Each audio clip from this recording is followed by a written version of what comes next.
سورۃ الفاتحہ کی 4 آیات کو آج ہم گرامر کی روح سے انالائز کریں گے۔ آج گرامر کا ہمارا چیپٹر ہے اسم کو پہچاننے کے طریقے۔ نمبر 1، کسی بھی چیز کے نام کو اسم کہتے ہیں۔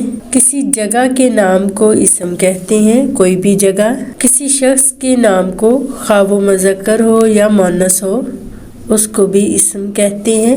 کسی جاندار یا بے جان کی خوبی یعنی صفت کو بھی اسم کہتے ہیں۔ جن الفاظ کے شروع میں الف لام آئے گا وہ بھی اسم کہلائیں گے۔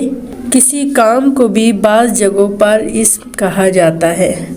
آج ان طریقوں کو ہم قرآن پاک کے اوپر اپلائی کریں گے سورۃ الفاتحہ کی 4 آیات پر انشاءاللہ تعالی۔ اعوذ باللہ من الشیطان الرجیم۔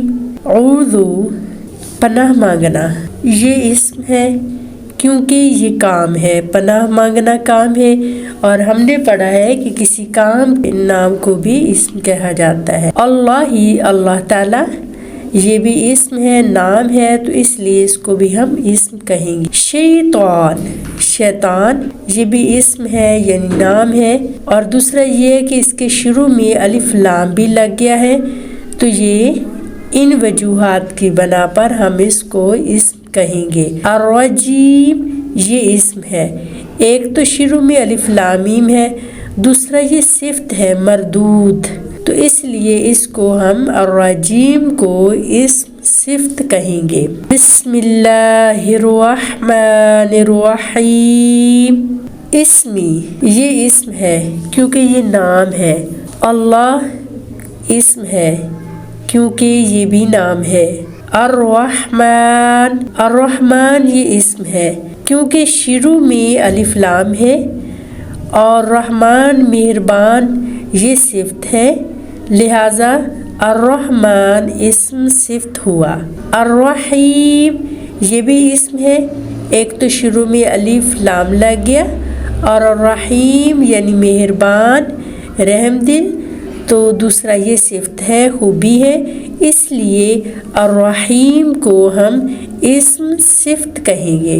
یاد رکھیے گا صفت ہوگا، باقی سب کو ہم جسٹ اسم بولیں گے، اور جس کے ساتھ صفت آئے گا اس کو اسم صفت کہیں گے۔ سورۃ الفاتحہ الحمد یہ اسم ہے کیونکہ شروع میں الف لام لگ گیا۔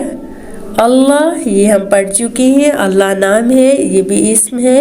ربی رب پالنے والا یہ اسم ہے، یاد رکھیے گا پالنے والا رب، تو یہ صفت ہے اللہ کی، اللہ کا اوریجنل نام نہیں ہے، رب اللہ کی صفت ہے، اس لیے ربی کو ہم اسم صفت کہیں گے۔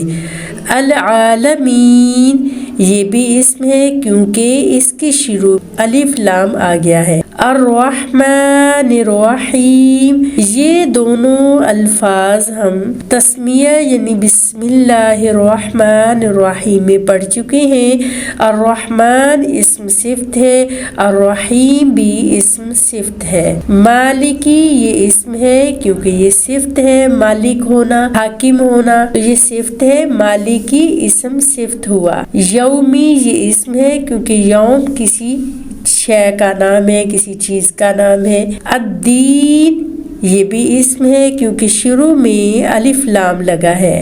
نعبد جو عین با دال نون کو چھوڑ دیں، عین با دال ہے، یہ اسم ہے کیونکہ عبادت کرنا ایک کام ہے۔ نستعین نون کو چھوڑ دیں، جو استعین ہے یہ اسم ہے کیونکہ مدد مانگنا ایک کام ہے، اس لحاظ سے یہ بھی اسم ہوا۔ پوری کوشش کریں، لیسن کو اچھا سا یاد کریں، اور اللہ سے دعا کرتے ہیں اللہ کرے آج آپ اس قابل ہو جائیں کہ اسم کے 7 طریقے پڑھنے کے بعد آپ قرآن پاک میں اسم کو اینالائز کرنے میں، ڈھونڈنے میں کامیاب ہو سکیں۔